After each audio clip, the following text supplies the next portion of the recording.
నమస్తే అండి. ఇవాల్టి మన వీడియోలో వచ్చేసి చేపల పులుసు చాలా ఈజీగా చాలా టేస్టీగా ఏ విధంగా చేసేసుకోవాలో చూసేద్దాం. దానికోసం వచ్చేసి మసాలా జార్ అయితే తీసుకుని 2 టేబుల్ స్పూన్ వరకు జీలకర్ర అయితే వేస్తున్నాను. అంటే నేను ఇక్కడ వచ్చేసి కేజీ చేప ముక్కలకి అయితే చేస్తున్నాను.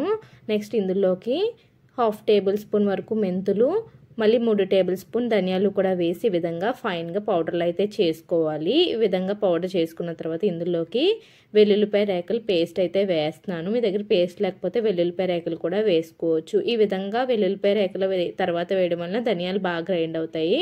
నెక్స్ట్ వేడి నీళ్ళలోకి 50 నుంచి 60 గ్రాముల చింతపండు అయితే వేసుకొని నానబెట్టుకొని గుజ్జుగా అయితే చేసుకోవాలి. నెక్స్ట్ వచ్చేసి మనం కర్రీ చేసుకోవడానికి దలసరిగా వెడల్పాటి గిన్నె అయితే పెట్టుకోవాలండి. అందులో ఆయిల్ పోసుకుని ఆయిల్ హీట్ అయిన తర్వాత 4-5 పచ్చిమిర్చి, కరివేపాకు, ఇంకా 2 మీడియం సైజు ఉల్లిపాయలు మిక్సీ పట్టినవి కూడా వేసి ఇవన్నిటిని కూడా మంచిగా ఉల్లిపాయ బాగా వేగేదాకా ఫ్రై చేసుకోవాలి. ఇలా ఉల్లిపాయ మంచిగా ఫ్రై అయితే మనకి కర్రీకి మంచి టేస్ట్ అయితే వస్తుందండి.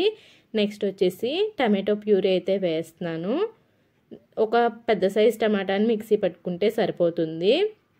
ఇవన్నిటినీ కూడా మంచిగా పచ్చివాసన పోయేంత వరకు ఇలా ఆయిల్ సెపరేట్ అయిన చూసారా, అలా అయ్యేంత వరకు ఫ్రై చేసుకున్న తర్వాత ఇందులోకి పసుపు, కర్రీకి తగినంత ఉప్పు, కారం అయితే యాడ్ చేస్తున్నానండి. ఇక్కడ మనకు చేపల పులుసు కాబట్టి కొంచెం ఆయిల్, కారం, చింతపండు ఎక్కువగానే పడతాయండి. అవి 3 కరెక్ట్గా ఉంటేనే పులుసుకి మంచి టేస్ట్ అయితే వస్తుంది.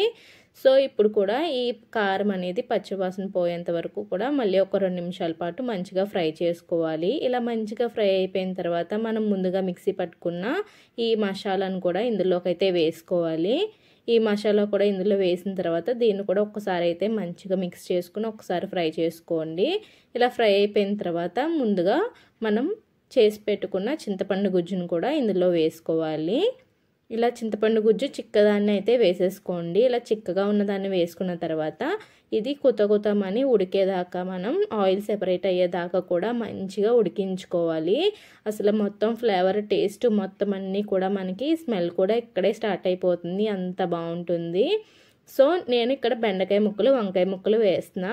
అవసరం లేదనుకున్న వాళ్ళు స్కిప్ చేసుకోవచ్చు. నాకైతే ఎస్పెషల్లీ ఈ 2 ముక్కలే ఇష్టం కాబట్టి నేనైతే చేపల కన్నా ఎక్కువ వాటిని ఇష్టపడతాను కాబట్టి నా కోసం అయితే వేసుకున్నాను. నెక్స్ట్ వచ్చేసి ముందుగా శుభ్రం చేసి పెట్టుకున్న చేప ముక్కలు కూడా ఇప్పుడు అందులోకి అయితే వేసేసుకోవాలి. ఇలా ఆయిల్ సెపరేట్ అయిన తర్వాతే వేయాలండి. చూసారు కదా ఎలా సెపరేట్ అయింది. ఇప్పుడు ఈ ముక్కలను కూడా ఇందులోకి వేసేసి ఈ విధంగా చూపిస్తున్న విధంగా ఇలా ఒక్కొక్క పీస్ని అయితే వేసుకోవాలి. దేనికది సెపరేట్గా అయితే చేసి అప్పుడు ముక్కలు అయిపోకుండా ఉంటాయండి. ఇలా మొత్తం అన్నీ కూడా వేసిన తర్వాత ఇప్పుడు మనం పైనుంచి వాటర్ అయితే పోసుకోవాలి. ముక్కలు మునిగేదాకా కూడా అడ్జస్ట్ చేసుకుంటూ వాటర్ అయితే పోసుకోవాలి.